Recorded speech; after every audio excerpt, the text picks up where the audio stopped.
Zaman hayır olsun sevgili seyirciler. Hoş buluştuk. GRT kanalında Gagauzya Gün programması bugün de sizi selamlar. Stüdyada bugün işlerim ben Alona Terzi. Misafirimiz şansora hazır bizimle bağlanmaya isterim söyleme. Yani bugünkü programımız online bir formatta geçecek. Misafirimizle başka bir ülkeyle bağlanır. Sonuçtan sevgili dostlar isterim hepsiniz bugün de bizimle birlikte olasınız. Bir iki kapıma bir ayrılırız sizinle. Bundan sonra ben sizi tanıştırırım bizim misafirimizle.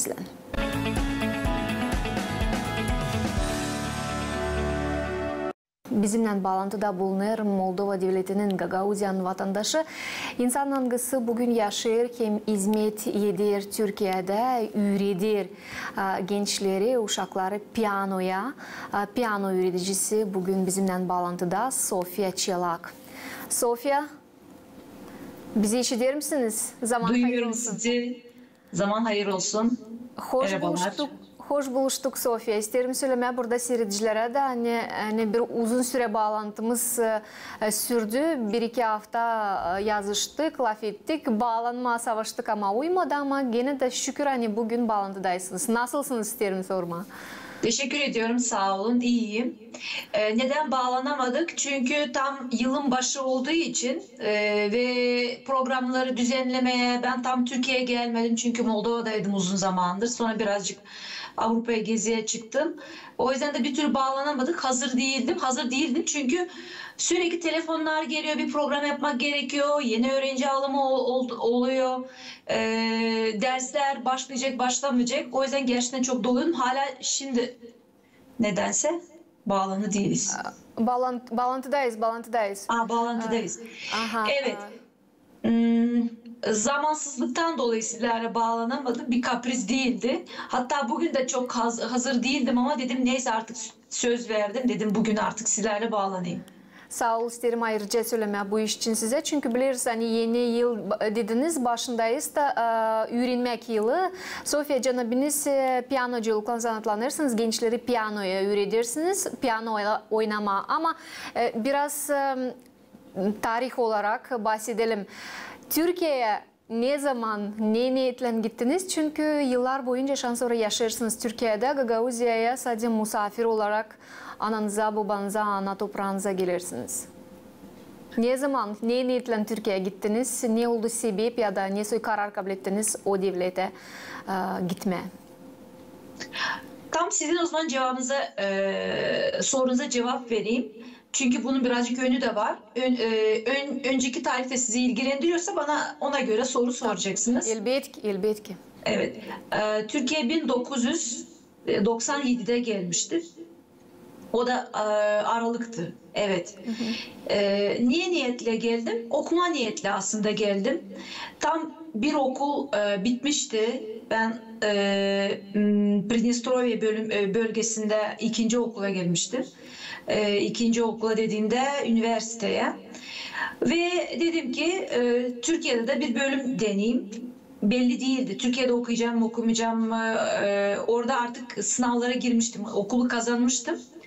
Dedim ki burada da bir deneyeyim. Türkiye'de kazanmıştım. Ve böylelikle paralel iki ülkede okumuştum. Hem Moldova'da hem de Türkiye'de. Türkiye'de ben müzik bölümüne aslında girmek istiyordum. Fakat kazandığım şehir benim pek hoşuma gitmemişti. Üniversitede hoşuma gitmemişti. O yüzden de ikinci tercihim olarak gazetecilik okumuştum. Gazetecilik olarak okumuştum. Aslında sonra demiştim ki neden olmasın? Yani müzik eğitimim var. Müzikten anlıyorum. Profesyonelim bu konuda. Belki de ileride müzik alanında müzikten anladığım için, müzik hakkında yazabildiğim için belki haber yazarım, köşe yazarı olurum. Neden olmasın? O yüzden de o nedenle bu bölümde kalmıştım. Bir de Ankara benim çok hoşuma gitmişti. Çünkü Ankara merkez. Burada konserler her tarafta oluyor. Operaya gidebiliyorsun, orkestra duyabiliyorsun. Bunlar da maalesef yaşadığım Çadırlunga'da bunlar olmadığı için bu benim tabii ki çok ilgimi çekti. Yani daha çok şey anlatabilirim ama siz soru sorun, ben size cevap vereyim. Ama gazeteciliği yaşamınızda kullanabildiniz mi? Yani lazım oldu mu size bu zanaat, bu meslek? Lazım oldu şu açıdan. Gazetecilikte tabii ki biz şu anda sizlerle meslektaşız. Yani Bence söyleyelim, ben kolegalar. ucundan tutturdum onu. Yok, şöyle kullandım. Dil açısından bana çok yardımcı oldu dili iyi kullanmaya. Çünkü sonuçta eğitimde olduğu zaman dili senin iyi bilmen gerekiyor. Yoksa işini anlatamazsın. Çocuğa, öğrencilere bir şey öğretemezsin. Yani aslında istediğim zaman tekrar bu mesleğe dönebilirim. Bu belki çok ilerleyen zamanlarda olur. Ama acaba yerli kurtlar bana izin verir mi buna, bilemem. Sofya, ben burada biraz historiyadan mı, aile historiasından mı bahsetmek isterim. Sevgili seyirciler, isterim söylemek size. Yani Sofya Çolak Ivan'ın kız kardeşisiniz mi? Kız kardeşi, küçüğüm. Kız kardeşi. Evet. Ivan'la geçen sene bir program yapmıştık. Güzel bir aile historiasını anlattıydı bize Ivan. Hani babası askerden gelirken bir akordeoncuyla karşı gelmiş de o zaman akordiyona göz koyup uşağını elinden alıp doğduğundan uşağı götürmüş müzik okuluna. Sofya, sizin müzik okuluna gidişiniz neye oldu? Siz tutarsınız bu vakitleri aklınızda? Tabii ki tutuyorum. Bizim evde her zaman müzik vardı. Akordeon çalınıyordu, babam şarkı söylüyordu, annem de şarkı söylüyordu. Yani müzikal bir aileydi. Hatta hatırlıyorum, hiç unutmam, abim daha küçüktü. Sonuçta ben ondan küçüğüm, 6 yaş.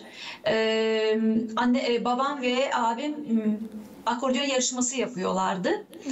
Akordeon yarışması olduğu da nasıl oluyor? Kim daha iyi çalacak falan. Tabii ki bunun içerisinde olunca yani müziğin içinde büyüyen bir çocuk, o da tabii ki müzikle uğraşmak ister. Benim birazcık daha farklı oldu. Beni de aslında akordeona vermek istediler de şükürler olsun ki abim büyük olduğu için demişti ki yok, akordeon kız enstrümanı değil, onu taşımak lazım. Çünkü o artık Uçilişe'de okurken demişti ki sakın baba Sofya'yı verme akordeona. Kız enstrümanı değil. Çünkü kızlar genelde sınavlarda hep kocaman etekleri giymek zorunda. O akordeonları taşımak zorunda. O yüzden dedi ki onu piyanoya verelim. Tabii ki ben birazcık daha şarkıdan başlamıştım. Kreşteyken sağ olsun Mikhail Petrovich Ormancı'ydı. Evet, soyadı öyleydi, yazmıştım bir yere. Biliyorsunuz çocuklara hep şarkı eşlik ediyordu. Şarkı söylüyorduk kreşte. Ve herhalde benim sesimim daha iyi buldu, kulağımın daha iyi buldu. Hep böyle solist olarak koyuyordu çocukların önüne. Ve hep anneme diyormuş ki bu çocuğu mutlaka müzik okuluna verin.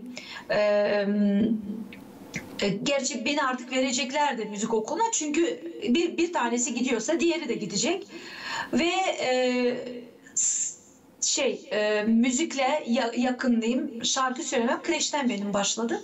Tabii ki İvan'ı beni o kadar küçük okula vermediler. Çünkü İvan'ı çok erken verdiler. 1. sınıftayken. Annem dedi ki yok, bu çocuk o kadar eziyet çekmesin yollarda. O yüzden de beni biraz daha geç müzik okuluna verdiler. Hani o zamanlar vardır mı düşündüğünüz, hani bütün yaşamanız müzikle, piyanoyla bağlı olacak var? Vardı. Bilmiyorum nedense ama vardı. Ben çok seviyorum müziği. Yani şarkı müziğin içinde hep olduğum için, yani okula girdiğim zaman benim artık aklımda vardı. Ben onu devam ettireceğim. Yani doktor olmayacağım. Ne bileyim, buhalter olmayacağım. Halbuki annem çok istiyordu buhalter olmamı. Ben hiç istemiyordum. Yani müzik de bir matematik. Ama o yazılarla birinin maaşını yazmaya, ne bileyim, birinin bana hep geliyordu. Rakamlar bizim de burada zaten matematik müzikte. Şu anda tabii ki öğrettiğim için bunun ne kadar gerçekten ciddi bir matematik olduğunu gördüğüm için burada en azından matematik tınlıyor. Ama matematikte matematik tınlamıyor. O yüzden de bana sıkıcı geliyordu, istemiyordum. Doktor da olmamı istiyorlar. Yok, ben dedim istemiyorum. Ben kanla uğraşmak istemiyorum. O beni birazcık yapıyor. Yani küçükten belliydi, yani ben bu işle uğraşacağım. Çünkü çok seviyordum. Yani ben çok koşa koşa isteyerek gidiyordum müzik okuluna. Yani şimdiki çocuklar her zaman öyle değil ama ben onu nedense küçükten biliyordum. Bugünkü günde canabiniz Türkiye'de, Ankara'da yaşarsınız, Ankara'da çalışırsınız. Hem bilirseniz siz özel dersleri, piyano derslerini verirsiniz. Hem isterim burada söylemeye, hani canabinizin YouTube kanalı Sofia Akademi. Evet, var. Sofia Akademi, evet. Aha, bu kanala girdiğinden bu sabah hem akşam girdim, baktım, o kadar çok videolar var hani uşaklar scenada piyanoculuk ederler. Hani ne kadar sorumlu bu iş bugün Türkiye Devleti'nde olarak bundan zanatlanırsınız. Hani zamandaş gençler, zamandaş uşaklar, siz söylediniz ya, ben küçüklüğümden da bunu bilerdim, hem severdim. Zamandaş uşaklar buna kendiliğinden çekilirler. Yani bu duygu hani gerçekten bu uşakta var, bu olacak öte doğru bir piyanocu mu, bir kompozitör mu, bir müzik adamı mı, var mı böyleleri? Evet. Şimdi şöyle bir şey. Eğer isterseniz tabii ki birazcık Türkiye'nin sistemini öğrenmek isterseniz. Belki İvan size bahsetmiştir. Türkiye'nin müzik sistemi eski Sovyetlerin sistemi göre değil. Kesin değil. Bir ucundan, bir tarafından sadece birinci olarak bizim ülkemizde müzik sistemi çok daha uzun sürüyor. Üniversiteyle birlikte saymıştım 16 yıl. Türkiye'de 12 yıl. Bana göre bu çok az. Yani müzik için, enstrüman iyi adam akıllı öğrenebilmek için bu çok az bir yıl süreci. Onlar da çünkü çok küçükte, çok da büyük girmiyorlar. Yani ortaokuldan 5. sınıftan itibaren başlıyorlar. Ve ben bunu gördüğümde çok şaşırmıştım. Ve profesyonel müzik eğitimi onlarda başlıyor, devam ediyor ve başlıyor bir okulun içinde. Yani sen o okula girdiysen, sen artık o okuldan çıkıp bir doktor mu, başka bir meslekte bir kişi olmak ihtimalin çok düşük. Çünkü konservatuvarda normal eğitim olsun, dil, matematik ve fen bilgileri onlar çok düşük oluyor. O yüzden de o çocuk konservatuvara girdiği zaman, yani 12 yıllığa girdiği zaman, oradan sonra tamamen çıktığı zaman normal hayatında birazcık bocalıyor. Çünkü diğer dersleri çok derinlemesine görmüyor. Bizim ülkede öyle değildi. Belki o yüzden bizim ülkemizde eğitim 16 yıl sürüyor. Yani ben normal, biliyorsunuz bizim Sovyetlerde, eski yani Sovyetler olmasa da bu sistem hala müzik sistemi sürüyor. Yani çocuk normal okuluna 1'ye kadar gidiyor, 1-2'ye kadar gidiyor.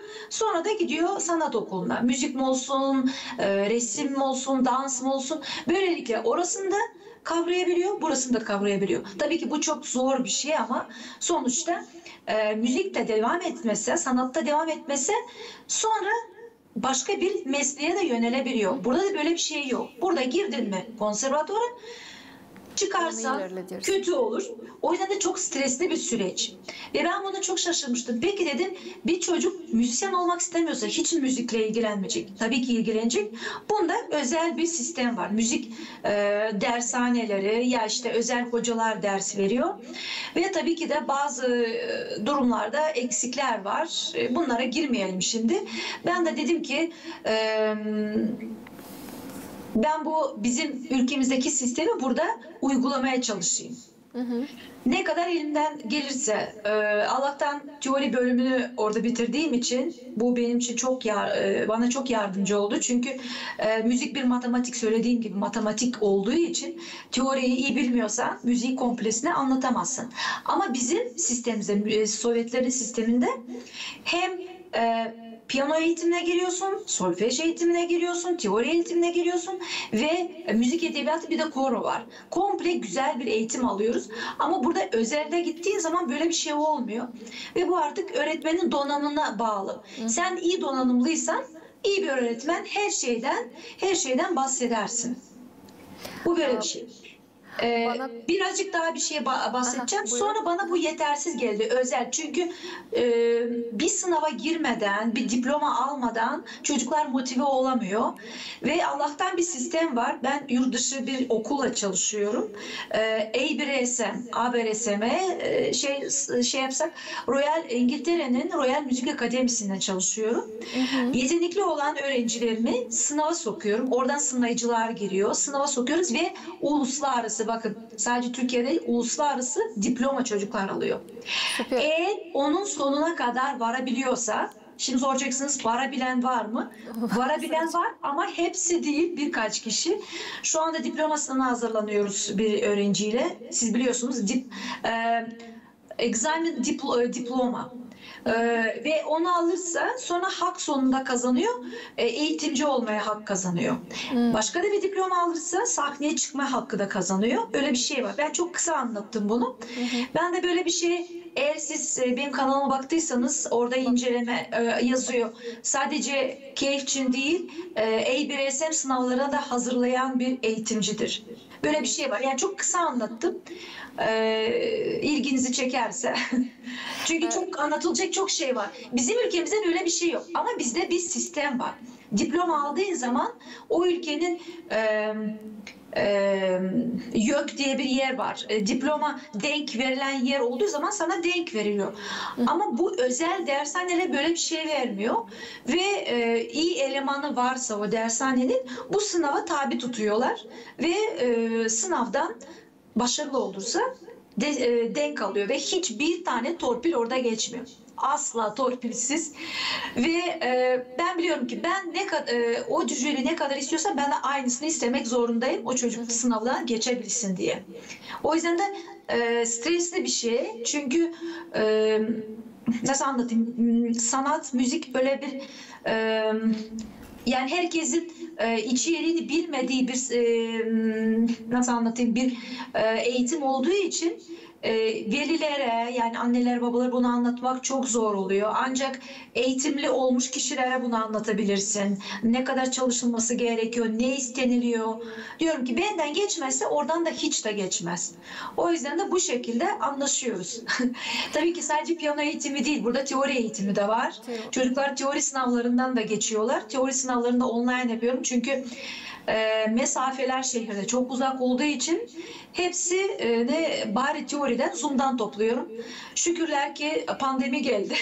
Pandemi sayesinde online nasıl çalışacağımız diye bilgi edindik, pratik yaptık. Yurt dışıyla da çalışıyorum. Yurt dışından öğrencilerim de var. Ama o şekilde. Pandemi çok büyük kolaylıklar açtı. Yurt dışı da evde oturdan çıkmadan birer de derslerini bol derslerimizi verir. Sonuçta buradan bir büyük kolaylık açıldı. Hem burada unutmadan tabir iş nişanlarım matematikle uyduruyorsunuz ya. Hem de nasıl bir matematik. Müzikacılığın solfejosu matematikten çok daha zor. Solfej o kadar matematik değil. Piyano en zor enstrümandan bir tanesi. Boşu boşuna müzik okulunda piyano 7 yıl çalınmıyor. Ve keman. Diğer enstrümanlar 5'er yıl. Moldova'da keman öğrenenler mutlaka lazım piyanoyu da öğrensinler. Paralel gider hem keman hem piyano. Türkiye'de böyle bir sistem var mı? Paralel tam olarak değil. Piyanonun sistemini bilmek zorundalar. Çünkü iki farklı anahtar var. Ve teoriye girildiği zaman, size söylüyorum, esas matematiğe, müziğin matematiğine girildiği zaman kemancı akorları, sonra aralıkları oluşturması için kemanda birazcık zorlanıyor. Çünkü orada kemandan ses perdelerle çıkarılıyor. Burada ise belli tuşlardan bu do, bu mi matematiğini çözmek daha kolay. Yani bir kemancı piyanist kadar çalmıyor ama sistemi bildiği zaman müziğin matematiğini daha iyi bilecek. O yüzden de paralel yani kemanı %100 bilmesi gerekiyorsa piyanoyu da %20-30 yeterlidir. Yani virtüöz gibi çalmaz. Ama matematiği öğrenmek için yani dediğim gibi teoriyi, armoniyi öğrenebilmek için onu bilmek zorunda. Sofya, öğretmeniniz doğru söylemiş. Ne bileyim sizin öğrencilerin arasında Gagauzya'dan, Moldova'dan öğrenciler var mı? Böyle bir pratiğiniz var mı acaba?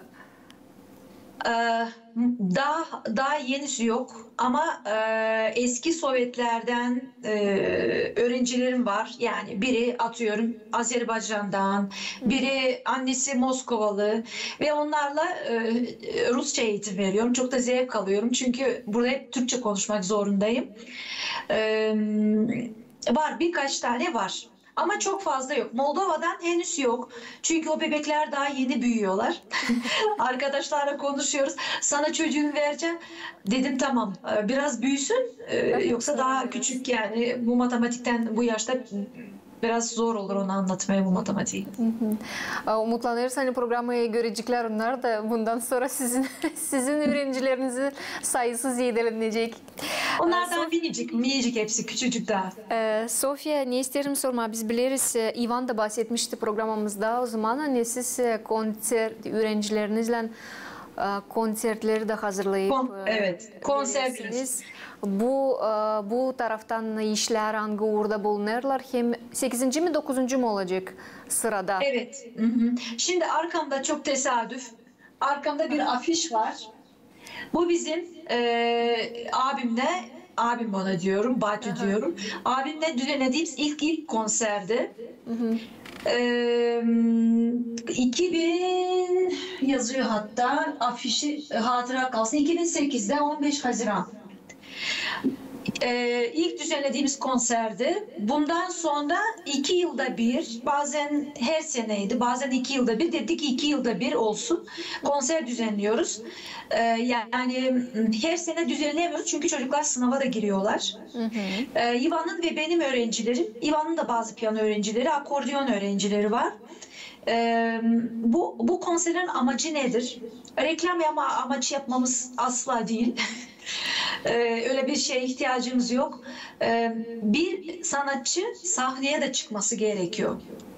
Yani sadece evin içinde, duvarların içinde sınava girerek değil. Çünkü bu sanat sahne sanatı. Ve sahnede kendini nasıl gösterecek, nasıl kendini kullanacak, sahnede o heyecan, evin içindeki heyecan, sınavdaki heyecan gibi değil. O yüzden de sahneye çıkışları Bazbaya büyük sahne YouTube kanalında izlersiniz. Kocaman kuyruklu piyano, mikrofonlar, çıkışları, girişleri sadece tek başına çalmıyorlar. Amacımız 2 kişi de çalmaya. Çünkü piyano bir orkestra olduğu için çocuklar sadece tek başına oldukları zaman bu başka bir sorumluluk. Fakat 2 kişi olduğu zaman, duet olduğu zaman orada sorumluluk sadece senin değil, yakındaki kişinin de sorumluluğu. Bu aynı şey gibi. 4 kişi tenis oynamak gibi 2-2. O yüzden de hata yaptığın zaman şey diyemezsin. Sen hata yaptın. İkiniz de çok sıkı sorumluluğa sahip olmalısınız. Hata yapmamak için tabii ki hatalar yine de bazen oluyor ama önemli devam ettirmek. Ve konserlerde işte bazen çocuklar sadece şarkı sadece çalmak istemiyor. Bazı şarkı da söylemek istiyor. Var mıydı öyle bilmiyorum videomuz. Öyle çocuklar da var. Yani sesi çok iyi. Hem çalıyor hem söylüyor. Öyle örnekler de var. Evet geçen sene öyle bir şey vardı ama galiba onu kanala koymadık. Evet onu kanala koymadık. Neden? Hatırlamıyorum. Yani Ivan'ın öğrencileri, akordeon öğrencileri, piyano öğrencileri yani sahneye çıksınlar. Kendileri sahnede deneyimlesinler. Çünkü bu olmadan sonra çıkıp da ben çalmak istemiyorum, etmek istemiyorum ve aynı zamanda çocukların şeyi de burada gelişiyor. Yani kendilerine güven, başkasının önünde nasıl çocuk konuşmayı öğreniyorsa başkasının önünde çalmayı da aynı zamanda öğrensin ve bu ikisi paralel gittiği zaman çok daha iyi oluyor. Ne zaman gelen konser ne zaman olacak? Planlarınız var mı şu an sonra? Belli edildi mi? Gün mü? Ay mı? Planlıyoruz. İkinci sömestr başlamadan, ikinci sömestr yıl eğitim başlamadan tatil döneminde yapmaya salon da ayarlamak kolay olmuyor da. Çünkü salon konserlerimiz ücretsiz. Çünkü bu bir ticari konser değil, eğitim konseri. Evet. Ve uygun bir salon bulmak gerekiyor. Onu tabii ki sponsor etmek gerekiyor. O yüzden de salon bulmak kolay olmuyor. Sahne arkası güzel olması gerekiyor. Çünkü orada bir sürü çocuk çıkıyor, giriyor. 20-30 kişi, bazen eski öğrencilerinden de. Bu sene bu arada bir öğrencim konservatuar kompozisyon bölümü kazandı. Minay Çöz. Yani arasında güzel öğrenciler de çıkıyor. Nasıl bir müzik okuluna giden çocuklar hepsi devam etmiyor değil mi? Arasından iyiler de çıkıyor. Devam edenler de bu sene böyle bir gururumuz var. Bakalım gelecekte neler besteleyecek. Bazı öğrencilerimiz opera sahnesinde artık söylüyorlar. Artık meslek sahibi. Onlar da bizim elimizden geçti. Bir kısa 25 minutluk olan. Tabii. Evet, bitti herhalde zaman. Tamam. Ben çok umutlanıyorum. Hani biz sizinle daha bağlanacağız. Çünkü temalarımız var çok. Var niye anlatma, var niye gösterme. Onuştan sağ olun, tebrik isterim. Ediyorum. Elinize sağlık, sağlığınıza sağlık. Sağ olun. Saygılı seyirciler, ben tabii aklınıza getiririm. Hani bugün bizde bağlantıda, programımızda bulundu. Bir insanın kızı yaşayır bugün Türkiye Devleti'nde ama ilerledir. Piyanoculukla zanatlanır. Hem bu ince zanata uşaklara üredir. Sofya Çelak'la bugün buluştuk online. Hem saygılı dostlar isterim. Hepsinize size de sağ ol söyleme. Hani bugün bizimle birlikteydiniz. Kalın sağlıcakla. Gelen buluşmaklara da GRT kanalında.